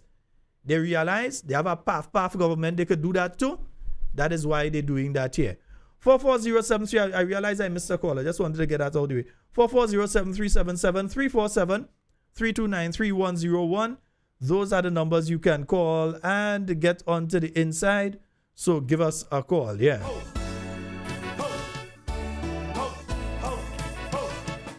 I wanted to deal with some budget things tonight, but I don't want to get into that this hour. And then we don't have enough time, you know. Cause the greenhouse is over. So I said certain things you don't want to just touch it and leave it. You want to be able to talk on it for an extended period of time. So we're confirming that what we were saying last year and they say we lying and we know we're talking about and is untrue. We got confirmation of our cabinet minister that what we said is true, isn't it? Yeah. Because when we say it last year, the end of last year, they say that we lying, isn't it? Right. Hopelessly we have roamed. Now this house is a home. Man, how could you sleep at night when poverty and hunger, we got to fight. And as one of my friends just mentioned, there's some of these children they didn't even have a passport when they go to the States. They travel on their parents' passport, you know. Yeah. Remember, you could have do that back in the days. Children could have traveled on their parents' passport. But there comes a day when our finger got something to say. People get ready, but the greenhouse is open. Martin Williams, yeah, maybe they're going to put them in the Chinese built houses, yeah. People get ready, cause the greenhouse is open. Everyone is welcome, just walk right in. No more will you fool the people with 440-7377, 347-329-3101. Those are the numbers for you to call and get into tonight's program. blind and empty promises. But let me make a statement in relation to something here. Make a statement in relation to something here. And as soon as I say that, the phone line rings. Let me go to the phone line and then I'll come back to that. Hello, good night. Good. Hey, sir, how you do? The man that had before the man have a lot of knowledge, boy. Yes, man. A lot of knowledge. Fadu. I love to hear him talk, man. All right. You have a lot of knowledge in that, boy. And the union fellas and them, you want them so much. And he want them. And you see what happening? All of them go feel the weight. They go feel the weight. They go feel the weight of the rebel. That is so stupid. I said I take care. Okay, my brother. I wouldn't say that they're stupid. But I would say that they probably didn't see what I was seeing. Probably they were blinded by some other thing. And then, you know, if the teachers union feel like only getting up to public workers union, steady. Steady. All your own comment too. Steady. Feel as only public workers union, they go do that too. Yeah, all your own comment too. All your own comment too. Yeah. Get ready, the greenhouse. Get yourselves ready, folks. Yeah. Are you a registered member of the New National Party? Are you registered a card-carrying member of the New National Party? It's important to become a card-carrying registered member of the New National Party. Yeah? Cause the greenhouse is open. You don't need no You could always call tomorrow 44018. What am I saying? 1876 and 1875. Yeah, you could call either one. 1876, 1875, 440. And ask for information for your area, how you can get registered. As we have a lot of people who are supporters, but what you want are registered card-carrying, due-paying members of the organization as well. Man, how could you sleep at night when poverty and hunger we got to fight? You gave nothing but disrespect and neglect to representation, you forget. So 440-7377, 347-329-3101. But there comes a day. Yeah, it's because the US sees this Grenadian government as weak and incapable. That is why they're going to try that kind of thing with them. You think a NNP government, Dr. the Right Honorable Keith Mitchell government, or NNP government, with the people with years of experience and so on in these things, they would have been trying this kind of, they won't have been calling us and try that kind of nonsense. They would have never, yeah? No more will you fool the people with propaganda, lies and ramble. No election come again, you still complaining. So again, we spoke about, for those of you just joining us, we were speaking about the unions a little earlier and what is going on with the Public Workers Union, where they are unable to receive their monies, where they are being starved, where they are being strangled. So now they can't even pay staff. Next thing you pass and you see Public Workers Union in dark. Because remember, they had to pay the light bill, they had to pay the internet and all these things. They have to pay the water rate, they have to pay the staff. I mean, come on, they have bills. House is open. Everyone welcome. And cabinet take the decision not to give the people the money. The cabinet secretary had to be asking the people to provide evidence. And come on, man. At least if you don't agree with the increase, give them the difference. And hold on to the increase and say, well, okay, when you provide this information, then we're going to give you that. Instead of that, they hold on to the whole thing, yeah?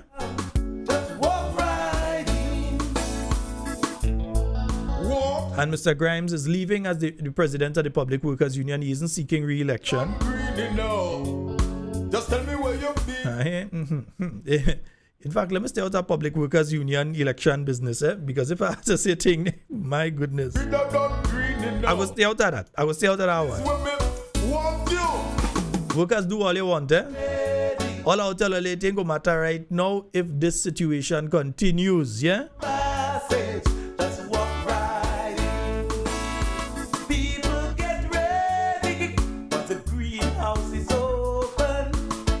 Look, people finding all place for them to stay now. Somebody say put them in Mount Royal, yeah.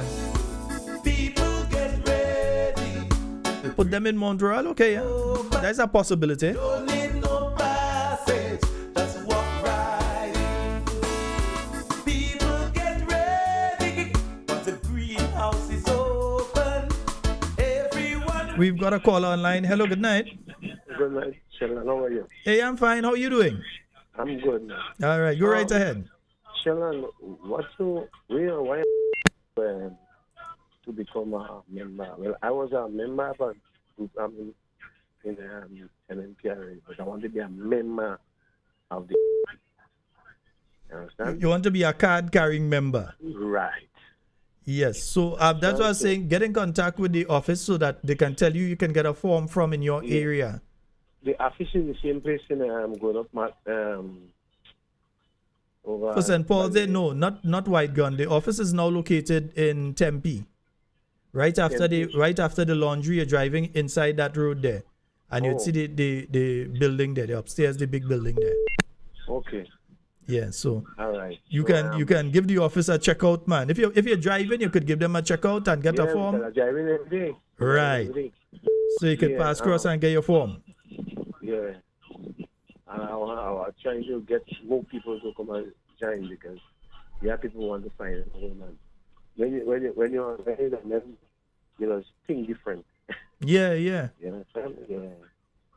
And so if you're building an organization, what you want is that you want people to become members, card carrying members. You want people to be able to. That's what you want. Yeah. Again, the union, especially our union, as you see, we have been working about 3 years now. The town. You there? Yes, I'm here. Yeah, so we're supposed to negotiate for we get an increase in our rate of pay. But to me, Andre and them sticking the politics. The mud close. The mud close. And you're working with a government institution? Or private? I working with a statutory bar. Government is in. And yes. You understand? What I find and to me, when you're talking to them is a different thing. They don't speak how they used to speak in the same breath. Breath as how they used to speak when Keith the chairman with him was the prime minister, when they kicked the chairman out and was in power. They're talking and afraid because they're so embarrassed that they say so much thing and they try to do so much thing. If the union already bring NDC into power, them and the teachers and everything. Well, my friend, if you listen to the president of the Grenada Teachers Association, on several occasions in his last media appearances, he has said clearly that they were the ones that were responsible for placing this government in power. Exactly. He said it clearly. Yeah. You had teachers who were working along with different candidates in the background because, again, the teachers know all the children who left school in the last 3 or 4 years who are first-time voters. They have contact for 1 or 2, so they networked, and they help specific candidates and so on. I'm just saying it as it is. That's what happened. Exactly. Yeah. So no, you can't get the union losing on it right to the Jews because most of the people who retire from certain companies, they're not members, and they wouldn't get new members. So, but Sheldon, I have to see in person to see it from the top. Yeah, man. You do have my number. Well, the only number I get in contact with you is when I on here the program. Well, yeah, you could WhatsApp the number. The WhatsApp this same number. WhatsApp me on this number, and I'll get you, and you'll get my direct mobile. Okay. Yeah. All right. Okay, my brother. Yeah, all right. Okay, great. Thanks. Yeah. Yes, indeed. 440-737-7347. I believe we have another call on the line. Then I will play something for you all after. Hello, good night. Hey, good night, Sheldon. How are you? Hey, I'm good. How you doing? Okay. I'm okay, man. Okay. All right. Cut and go through, man. Sheldon, when I consider the government and the union, in 2022, the union was in love with the opposition party, which was the NDC at the time. But the government was pretending that they love the union to get the vote of the public workers union, all them union workers, and the union fall in love with the government who are pretend that they love and they care them, and the union workers give the blessing to the government, and now the government that was pretend that they love, demonstrating the hatred towards the union. The union love them, but the government demonstrating love. And when you have when you are in a relationship, Sheldon, and you love someone and the person destroying you, you cannot see that because you love.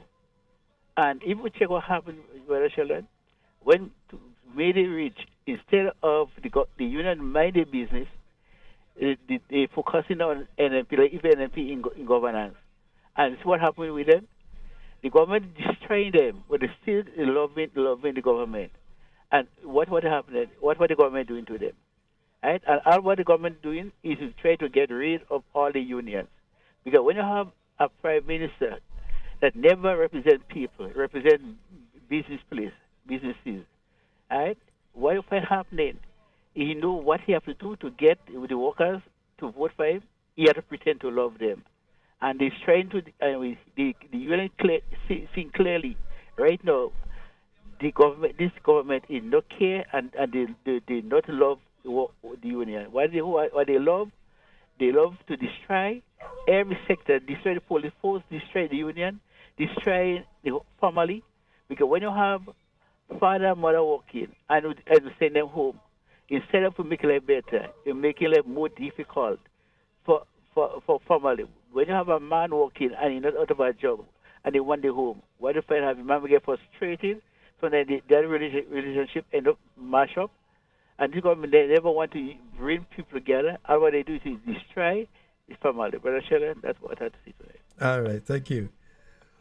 440-737-7347-329-3101. Before I say anything else, let me say this. I was saying I'm staying out of the union election. But I need to say this because people need to know. When you have sitting MPs, NDC MPs, picking up candidates who are seeking positions for the leadership positions within the Public Workers Union, when you have senior people within the NDC and NDC mouthpieces going into workplaces along with people who are seeking leadership positions within the Public Workers Union, workers, check yourself. That's what I'm going to tell all you, All you know, all you're seeing. Because you have people who are clearly political.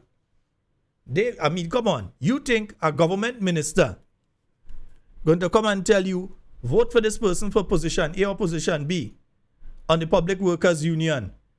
You ever see a government minister come in and tell you, vote for this person or vote for that person in the Public Workers Union? All of that is because they want to totally, fully control the union. So if they could control who is in charge of different aspects of the union itself, then they finish the job of busting the union. And if all you want to stay there, because they want all you about what's happening now. Because if they are pushing particular individuals, if you're seeing government sitting MPs, members of parliament, people that quote unquote win their seat in the election, and you seeing government ministers taking them and bring them around to go and meet workers to say vote for them, Houston, all you have a problem.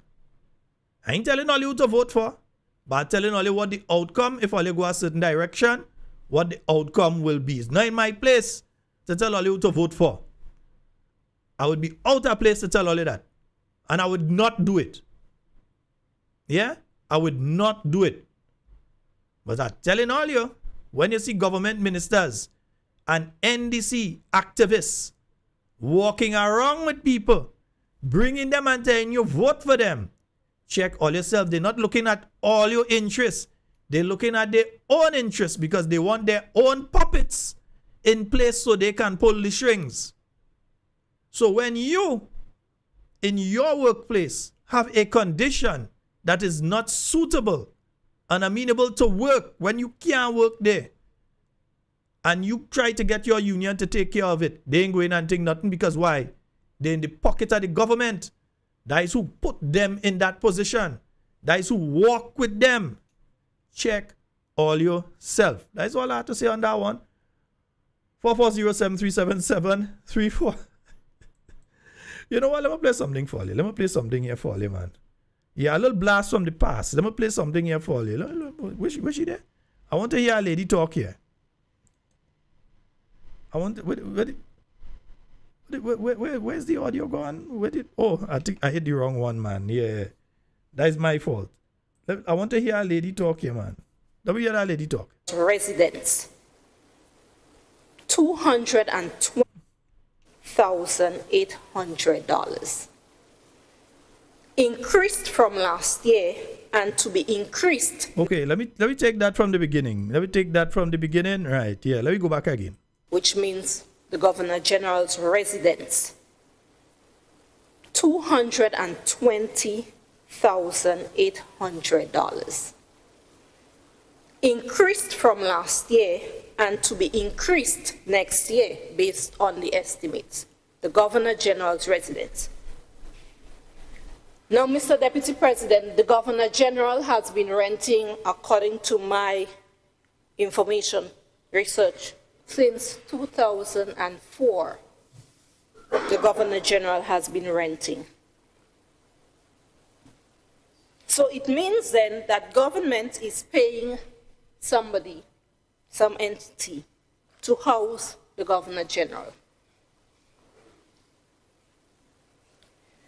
Couldn't government, in its prudence, in speaking to recovery, and I'm looking here at economic recovery, in its prudence, secure a loan and renovate the government? So remember, this individual that's speaking, for those of you that may not know, the individual speaking there is the NDC caretaker for the St. Andrew Northeast seat. That is Dr. Tessa St. Cyr.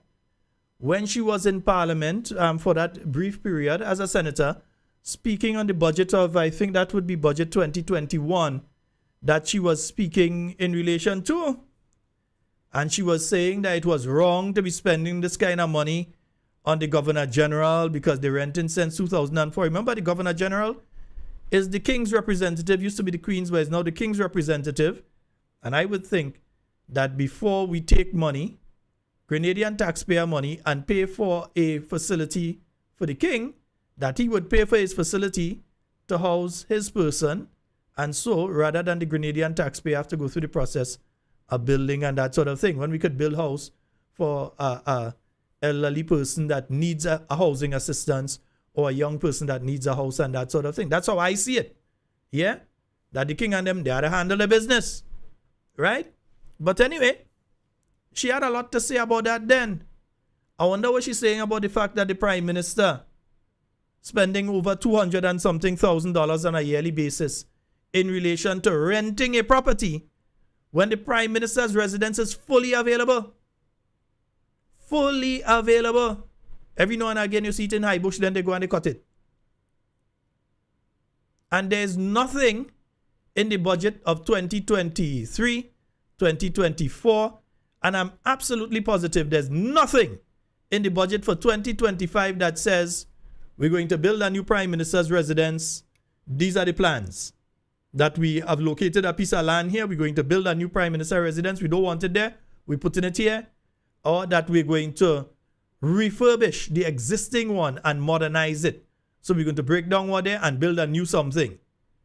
And you have enough space there, we're going to build an additional something. Or we're going to refurbish the Prime Minister's residence and we're going to put the Governor General to stay there. And then the Prime Minister could stay where he is until we sort out a Prime Minister's residence.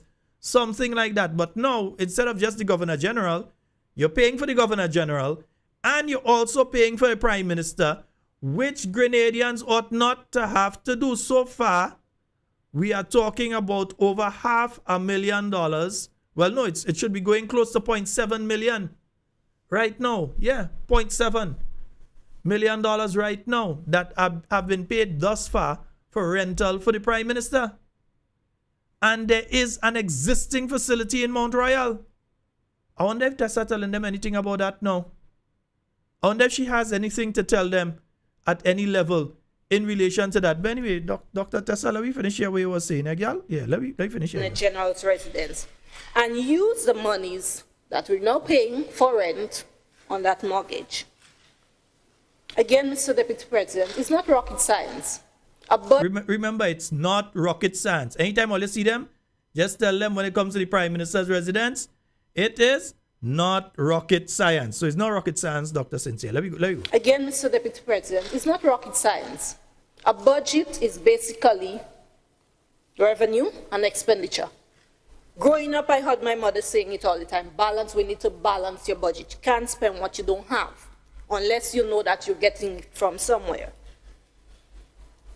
Better yet, Mr. Deputy President. Wait, just said it, Tessa. No, I think we hear you properly because we hear in a government that you're part of, because I realize having government activities does put you in certain positions. But anyhow, about to borrow up to, over 725 million. So what you were saying just now? Let me hear you. It all the time. Balance, we need to balance your budget. You can't spend what you don't have. Wait a minute, you can't spend what you don't have. So what is government doing? So what is your NDC administration doing right now? Dr. Sincere, you might need to come out and talk. You might have to educate the members of this administration. Revenue and expenditure.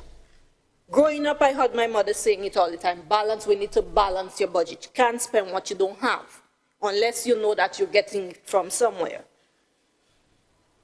Better yet, Mr. Deputy President, the government was able to secure a grant to build a number of low-income housing, 634 apartments, I believe, but cannot or did not choose to secure one or pursue one for the Governor General's residence. So, yes, Sister Tessa, yes. The government did do that because housing for the Grenadian people has been more important than the king's representative. The king come and as the queen was there, they come and they say, we're building a place for our representative here. That is one thing. Yeah, that is one thing. But to go and take Grenadian taxpayers' dollars and say you're going to build something here for King Charles in Grenada, I, for one, against it. And I will never be for it. Saying it straight, I'm against it. To go and take Grenadian taxpayer dollars and say go in and build a facility for King Charles' representative. King Charles had to find the location for your representative, or we become a republic and we don't need no representative from him. It's one or the other. That's how I see it. I'm saying how Sheldon Scott see it. Me. Let me make the distinction. I see it that way. Not making a statement on behalf of the NNP here. I'm saying how I feel about it. Yeah? But anyway. But that's what I was talking before. That's what I was talking before, all you. They know about you can't spend what you have. Yeah? When you have, and I realize now the story changed with the minister in relation to, and I wonder, I should have that here. Yeah, I think, let me pull up that one there. I should have that one somewhere right there. So let me see if I can get that in the interim here. And how could you sleep at night when poverty and hunger we got to fight? You gave nothing but disrespect and neglect. Through representation you forget. Representing the rich and mighty while neglecting the poor majority.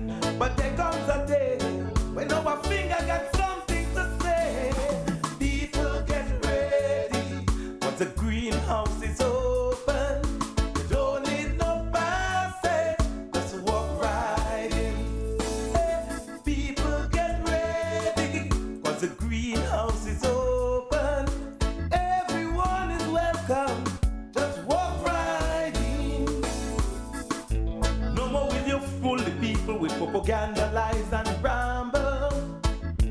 No election. All right, folks. So I was just making sure that I had my two clips lined up properly. I want us to listen to the Minister of Finance here, and I want to hear how he speaks about the money that, we looking to. Yeah, let me hear the Minister. Coming up.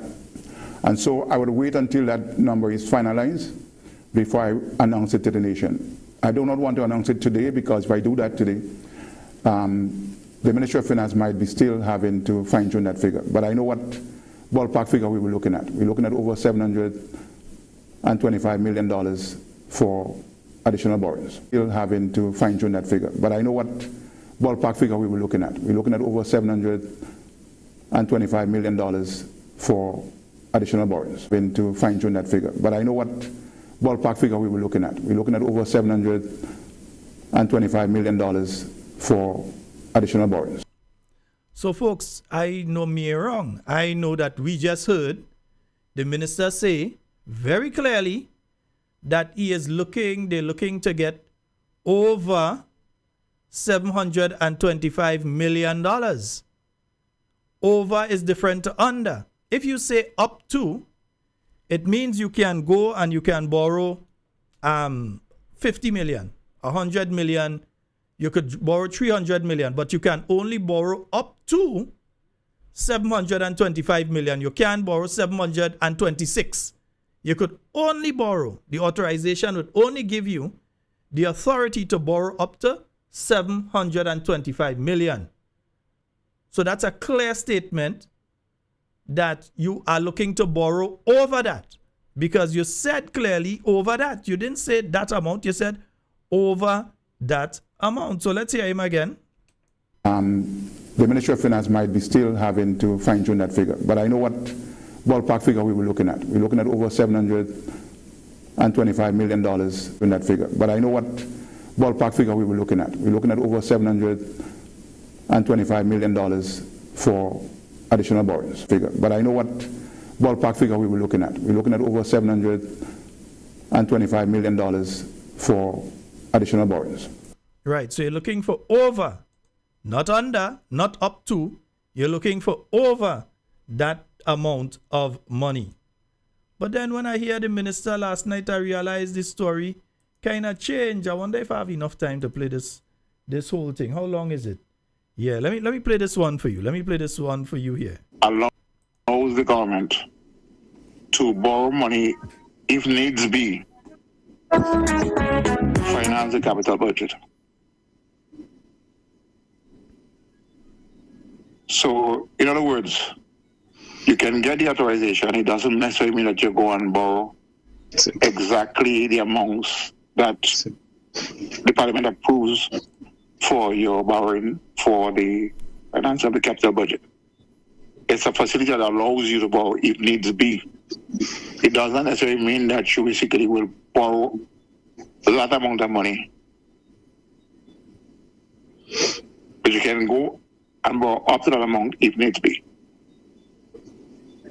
So nothing is wrong in basically allowing yourself as a government that window to borrow the money if you require it. Right. Is it in the past loan on and by the way, before they try to block the program, this is off of Ride Along. You should try and stop the program. You could go ahead and try with Jenny with me. Anyhow, go ahead, try it. You'll see what happens to you. Authorization or loans that have been authorized through the budget. In the past, have all the allocation been spent? Like, for instance, in last budget, what was the loan authorization and what percentage of that loan authorization? I think last budget was somewhere in the region of 300 million plus. Right. That was authorized. And how much was out of that authorization was actually used? Well, in my recollection, I know we had $100 million borrowed. And folks, remember that $100 million from the Saudi Arabian bank or whatever, that up to now, we still don't know what it was used for. So $100 million, the Cliff project still struggling to finish. Molinier, while it's being used, has not been completed. So we don't know what $100 million used for. We're still waiting. Probably Hopefully they go tell us in the budget if that 100 million used and the 2 million for the coconut that Andy's supposed to get if we get our money. But anyway, we digress. Let me hear what the man's saying. So, for example, 100 million in the US is about 2.7, 270 million, sorry. EC dollars. I don't know if you recall that we had borrowed that money from the Saudi Development Fund. Oh, yes, we all remember that you borrowed that money from the Saudi Development Fund. Yeah, we remember. Remember you borrowed it? So, yeah. So, remember, it's 100 million US.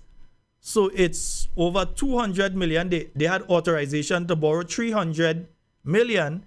And in that one loan, they borrowed over 2/3 of that. So, anyhow. $100 million. I don't think we had any other additional loans except. Notice the Minister of Finance is saying he don't think. So this Minister of Finance doesn't know if he borrowed or he didn't borrow. So he doesn't think. He don't know. So the minister don't even know if he borrow or he don't borrow. But anyhow, and that's the man that's supposed to be anyway. Okay. The all over the treasury bills that we are accustomed having. So that form part of it also. Okay. So you're saying that the loan authorization is quite normal, very normal in every budget allocation period. A normal feature of the budget. It happens every year. It happens under any administration. It's not an NDC thing. It's not an NNP thing. It happens every year. And again, the new National Party said very clearly that there is a common thing. We know that does happen. We know you have to have your loan authorization just in case you have that in place and so, right? But this government, the thing is not that you have a loan authorization that always goes along with the budget. It is the amount. You talking about $0.7 billion. Government prepares a budget and presents it to the nation. Right. So whether or not NDC in office or whether or not an NNP government in office, they have to basically get approval from the parliament before they borrow any monies on a yearly basis. What do you say to the former Prime Minister saying that he believed that seeking borrowing up to $725 million to fund development projects in 2025 will... And folks, notice how the question already trying to twist already. Now, the former Prime Minister never spoke about borrowing up to that amount. He was very clear. It is over that amount because, again, the Minister of Finance, as we played for you a short while ago, said over. He has a ballpark figure in his head, and it is going to be over 725 million. But they're trying to do damage control. So from the question itself, they start to lay the groundwork to twist the story into up to, and over is a totally different thing. You run up to the fence, you're still on the other side. You jump over the fence, you reach on the other side. It's two totally different things. Me know who they feel they're fooling, but they started to lay the foundation to drop the lie here now. So let me hear it. Would increase the GDP ratio, and it would jump so excessively overnight. How do you respond? Let me tell you something. There is absolutely nothing wrong with that. And do not let anybody tell you that seeking authorization is going to increase the debt. In fact, let me tell you, since the NDC administration came into office. But again, it will increase the debt. So he was making a statement that is true. That's why you have to say there's absolutely nothing wrong with that, because he's trying to make you say no, like Dr. Mitchell said something wrong. He did not. If you borrow more money, you're going to affect your GDP. Your GDP will increase, especially if you borrow that amount of money. And you could not borrow that amount of money unless you had set aside the fiscal rules anyway. But let's hear the rest of it. The only money that we have actually got out and borrowed is $100 million US dollars. Of this amount, not one penny has been disbursed. In other words, we acquire an administration debt of $2.7 billion under the NNP. You with me? Yeah. And that's exactly what is outstanding there, except what we have paid off. during that period. We have not incurred any new debts. But you just talk about the 100 million that your boy, it wasn't NNP that borrowed the 100 million or 200 million EC from the Saudi Arabians. It's you that went and borrowed it. And you say you can't remember if you borrow anymore. Now you're saying you didn't go and borrow anything, man. Make up your mind. Incurred any new debts. We have not disbursed any new debt under the NDC administration. Even if we actually went out there and sought a loan for $100 million from the Saudi Development Fund. None of that has been disbursed. So we have not added any penny to that debt outstanding. We met a debt of $2.7 billion under the NNP government, and that's where the debt figure is around. Okay. Any further clarification you want to make on the borrowing of the 725 million loan authorization to borrow? Again, the authorization bill relates to the 700 plus billion that we're talking about. Is not that you're going out there and borrow the money. It allows you up to that limit to borrow. It does not up to that limit because you said on the other interview, you said over. You didn't say up to. So don't try to change the story now to up to 700 and make up your mind what you're talking about. It relates to the 700 plus billion that we're talking about. Is not that you're going out there and borrow the money. It allows you up to that limit to borrow if you need be. So even if we get it approved in Parliament. Again, 725, let me state clearly here, is not the limit according to his initial statements he made when he first spoke about 725. 725 was the baseline figure. In other words, we're looking to borrow over that. We know we're going to need over that figure. Not up to that figure. No, these guys and them does feel the fooling, you know. On the 7th. It doesn't mean that we have borrowed any money. All it says, the government went to Parliament and... The same man tell us earlier they borrow money from Saudi Arabia. Partners, you sure you're well? You sure everything okay, Papa?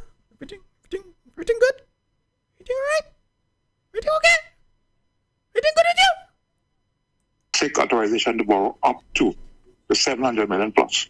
That's all it tells you. It doesn't tell you that you disburse this money or you went and take those monies. Okay. All right. Now, yeah, thank you. Right, bye. Let it go now, right? Yeah, let it go now because I have to go now too. Folks, we have to continue that discussion tomorrow night because there's something that I wanted to raise, but I ain't going to raise yet because I'm out of time for tonight. But make sure you tune in early so we can start that conversation on that and one or two other aspects of this. All you lie. Simple as that. I'm feeling bad good. Something wrong. Something wrong with you, Papa. Nah, that can't be normal, man. Folks, that's all the time we have for Talking Points tonight. It's been wonderful being here with you in everything you say and everything you do. Do it safe and secure. I want to be speaking to and with you and definitely not about you. My name is Sheldon Scott. I am heading out of here. I love each and every one of you. We'll be back tomorrow night, God's willing, with more Talking Points just for you and more clips. Play with country.